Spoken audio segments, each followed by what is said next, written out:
என்னது only for Swami fans? அப்போ விகா fans நாங்கள் பார்க்கலாமா உங்கள் மைண்ட் வைஸோட? ஹலோ வியூவர்ஸ், நாங்களோட லக்ஷ்மி, நீங்கள் பார்த்துருக்கிறது 0 லக்ஷ்மி. சுவாமி வந்து ரீசெண்டாக ஒரு வீடியோ பேசியிருந்தார். வீடியோங்கிறத விட ப்ரெஸ் மீட்டில். ஸோ அதில் ரொம்ப இம்பார்ட்டண்டான அவரை பற்றி உங்களுக்கு நான் பேசணும் இல்லையா? நம்மளுடைய கடமை அது இல்லையா? அவருடைய கம்ரூட் டு இது பற்றி ஒரு பியூட்டிஃபுல்லான விஷயங்கள், எனக்கும் நிறைய புதிய விஷயங்கள் தெரிஞ்சுக்கிட்டேன். எல்லாமே இந்த வீடியோவில் பார்க்கலாம். ஃபஸ்ட்டு இந்த வீடியோவோட கிரெடிட்ஸ், அதாவது அவர் பேசினதை எனக்கு அப்படியே கொண்டுத்தது, ஆங்கிலத்தில் கொடுத்தது அப்படின்ட்டு ரெண்டு பேத்துக்கும் ஒரு கிரெடிட்ஸ் கொடுக்குறேன். Sarala ma'am and Swami Priya K V Mahanadi. இந்த பேஜ் எனக்கு ரொம்ப க்ளோஸ். நிறையா விஷயம் இன்ஃபர்மேஷன் அதில் தெரிஞ்சிருக்கேன் எப்பயுமே கேவி டைம்லேருந்து. ஓகே, மிதுன ராசி பண்ணிட்டு இருக்கும்போது இது சுவாமி பேசின விஷயங்கள் தான், ஓகேவா? அந்த ப்ரெஸ் மீட்டில் அதை தான் நான் கொஞ்சம் உங்ககிட்ட தொகுத்து வழங்குறது. மிதுன ராசி பண்ணிட்டு இருக்கும்போதே அவருக்கு இந்த ஆஃபர் வந்திருக்கு. ஒரு சீரியல் பண்ணிகிட்ருக்கோம் புதுசாக, ஃபஸ்ட் டைம் அவர் மிதுன ராசி இல்லையா? இப்போ நம்ம பெரிய சுவாமி பார்க்குறோம், பட் அவரோட இனிஷியல் ஸ்டேஜ். அப்போது அவருக்கு அந்த சீரியல் பண்ணிட்டு இருக்கும்போதே மூவி ஆடே சூப்பராக இருக்கே அப்படின்ட்டு இருந்திருக்காரு. அப்போது வந்து ஒரு 6 மணி நேரம், 3 மணி நேரம், 1 மணி நேரம்ட்டு இந்த கதைக்கு வந்து டேரக்டர்லாம் பார்த்திங்கன்னா எவ்வளோ ப்ரிப்பரேஷனோடு இருக்காங்க பாருங்கள். நல்ல டீட்டெயில்டாக 6 மணி நேரம் கதை சொல்கிறவங்களும் இருக்காங்க, ஒரு நாள் ஃபுல்லாக கதை சொல்கிறவங்களும் இருக்காங்க, கேள்விப்பட்டிருக்கேன். பட் இது வந்து 1 மணி நேரத்தில் கதை கேட்டிருக்காரு. ரொம்ப இம்பார்ட்டண்டான பாயிண்ட்ஸு, ரொம்ப இம்ப்ரெஸ் ஆகிருக்கா சுவாமி. ஸோ பண்ணுறேன் அப்படிங்கிற ஒரு விஷயத்த சொல்லியிருக்காரு. ஆர்யா அப்படிங்கிற ஒரு புதிய பயணம் அவரோடது. ஆர்யா சுவாதி எங்களோட பேர் நேம். மூவியில் எப்பவுமே சீரியல் பற்றி பேசுகிறதுனால அதே ஒரு இது. ஸோ இந்த இடத்துல பார்த்திங்கன்னா பிரியங்கா உபேந்திரா, அப்புறம் ரஜினி பஜ்வாட், டைரக்டர் பரமேஷ் சார், அப்புறம் ஒளிப்பதிவாளர் யார் தெரியுமா? கேஜிஎஃப்னு ஒரு பிரம்மாண்ட படம் இருக்கு இல்லையா?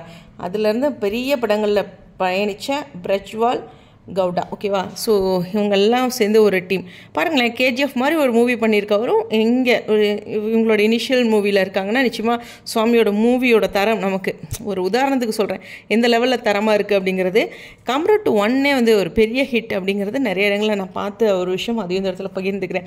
ஸோ இந்த இடத்துல வந்து இதில் நம்மளுடைய சுவாமி ஒரு இடம் சொல்கிறார்.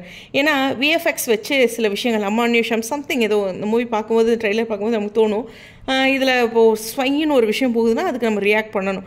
அதுக்கு இவர் என்ன சொல்கிறாருன்னா, சுதீப் சார் வந்து படத்தில் பார்த்திங்கன்னா அந்த இருக்காது, அதெல்லாம் என்ன சொல்கிறதுனா விஎஃப்எக்ஸில் வச்சு கொண்டு வந்துடுவாங்க ஆனால் அங்கே இருக்க மாதிரியே அவர் கண் மூமெண்ட் கொடுப்பார் இல்லையா? அந்த மாதிரி நிறையா டேலண்டான ஆக்ட்ரஸ் கிட்டேருந்து நிறைய விஷயங்கள் பார்த்துருக்கோம். அந்த மாதிரி இதில் இந்த மூவியில் எனக்கு ஒரு ஸ்பெஷல் எக்ஸ்பீரியன்ஸ் அப்படிங்கிறாரு. எனக்கு ஃபஸ்ட்டு மூவிலாம் வந்து நம்மளோட எக்ஸ்பீரியன்ஸை ஸ்கோர் பண்ணும். அப்புறம் கொஞ்சம் ஒரு 2-3 வருஷம் போகும்போது தான் இன்னும் கொஞ்சம் வேறு மாதிரி ஒரு ஹீரோ வருவாங்க. உதாரணத்துக்கு சொல்லணுன்னா நம்ம சிவகார்த்திகேயனே எடுத்துங்களேன். இப்போது அமரன் படம் பாருங்க, அவருக்கு வேறு மாதிரி ஒரு இதில், ஆனால் ஃபஸ்ட்லாம் இனிஷியல் ஸ்டேஜ் வேறு மாதிரி இருக்கும். அது மாதிரி நம்ம சுவாமிக்கு இது ஒரு இனிஷியல் ஸ்டேஜில் ஒரு பயங்கர எக்ஸ்பீரியன்ஸ் கிடச்சிருக்கு, அதில் ஹாப்பி. ஸோ அது மாதிரி ஒரு நிறைய விஷயங்கள் அவர் பகிர்ந்திருக்காரு. அது மட்டும் கிடையாது, ஒரு டீம் வந்து இதில் டேரக்டரோட ஒர்க் என்ன அப்படிங்கிறதும், ரஜினி அவங்க பேரோட அந்த கெமிஸ்ட்ரி, நிறைய விஷயங்கள் வந்து ஷேர் பண்ணியிருந்தார். ஒவ்வொரு சீனுக்குமே டைரக்டர் வந்து எவ்வளோ மெனக்கெட்டிருக்காரு, அதை ப்ரிப்பேர் பண்ணிவிட்டு அதை எப்படி ஸ்க்ரீனில் கொண்டு வரது, அதே மாதிரி வரணும். இப்போ ஒரு விஷயம் அங்கே இருக்காது, அதுக்காக நம்ம ரியாக்ட் பண்ணியிருக்கணும் கரெக்டாக. ஏன்னா விஎஃப்எக்ஸில் அதெல்லாம் கொண்டு வந்துடுவாங்க. அந்த மாதிரி அவரோட எக்ஸ்பீரியன்ஸு எல்லாமே வந்து சுவாமி அவர்கள் ஷேர் பண்ணியிருந்தாங்க. இப்போயுமே கர்நாடகாவில் இந்த மூவிஸ் எங்கெங்கே அப்படின்ட்டு தேட்டரோட லிஸ்ட்டெல்லாம் நிறையா ஃபேன் பேஜஸில் வந்திருக்கு. ஸோ உங்களுக்கு தேவைப்பட்டுச்சுன்னா நான் கம்யூனிட்டி போஸ்ட்டாக போடுறேன். 5 லாங்குவேஜில் இன்னும் வரப்போகுது. அதை பற்றி இன்னும் அதிகாரப்பூர்வமாக சொல்ல, இந்த மூவி வரும்போதே நிறைய லாங்குவேஜஸில் வருது அப்படிங்கிற ஒரு ஆர்டிக்கல் கூட நான் படித்து உங்ககிட்ட சொன்ன ஞாபகம் இருக்குது. ஸோ அதனால் இப்போதைக்கு கர்நாடகாவில் மட்டும் ரிலீஸ் ஆனாலும் ஃப்யூச்சரில் வரும். நானுமே நினச்சேன், இப்போ யாராச்சும் ஒரு எப்படி சொல்லணும், ஒரு ஸ்டார் சன் அது மாதிரி அந்த மூவி ரைட்ஸ் யாருக்கு அப்படிங்கிறது எனக்கு தெரியல. அதெல்லாம் வந்துச்சுன்னா நாளைக்கு நம்ம ஃப்யூச்சரில் இன்னும் டிவிலெலாம் பார்க்குற விஷயங்களும் கிடைக்கும் இல்லையா? ஸோ அது மாதிரியான அப்டேட்ஸ் கிடைக்கும் போது சொல்கிறேன். ஸோ இப்போதைக்கு தேட்டர் லிஸ்ட் வந்து கர்நாடகாவோட பகுதியிலேருந்து எல்லாத்துக்கும் வந்திருக்கு. ஸோ இதில் நம்ம சுவாமி வந்து அந்த ப்ரெஸ் மீட்டில் பேசியிருந்தார் இல்லையா? அதனுடைய டோட்டலாக அவர் பேசின விஷயங்கள் எல்லாமே நான் கமெண்டில் ஃபஸ்ட்டில் போட்டு 1 by 1 என்ன பெருசாக பேசியிருப்பார் இல்லையா? அதனால் 1 by 1 பின் பண்ணியிருக்கேன். இப்போ நான் பேசின விஷயங்கள் தான், பட் சுவாமியோட ஸ்டைல். அதுக்கு வந்து உண்மையுமே சொல்லணும்னா சரளா மேம்க்கும் நம்மளுடைய சுவாமி பிரியா கேவி மகாநதி பேஜுக்கும் மீண்டும் ஒரு பெரிய கிரெடிட். நான் வந்து அவங்ககிட்ட முந்தானே கேட்டேன், நான் டிலே ஆகிடுச்சு, நேற்று அமாவாசைக்கெலாம் பயங்கர பிஸி, வீடியோவும் நிறையா இருந்ததுனால.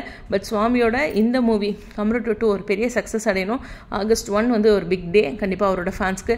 அதையும் இந்த இடத்துல பதிவு பண்ணிக்கிறேன். ஒரு பெரிய வாழ்த்துக்கள். அவருடைய எக்ஸ்பீரியன்ஸ் எல்லாமே ஷேர் பண்ணதும் இன்னும் சந்தோஷமாக இருந்துச்சு. உங்களுடைய கருத்துக்கா ஸ்டேடியோன்.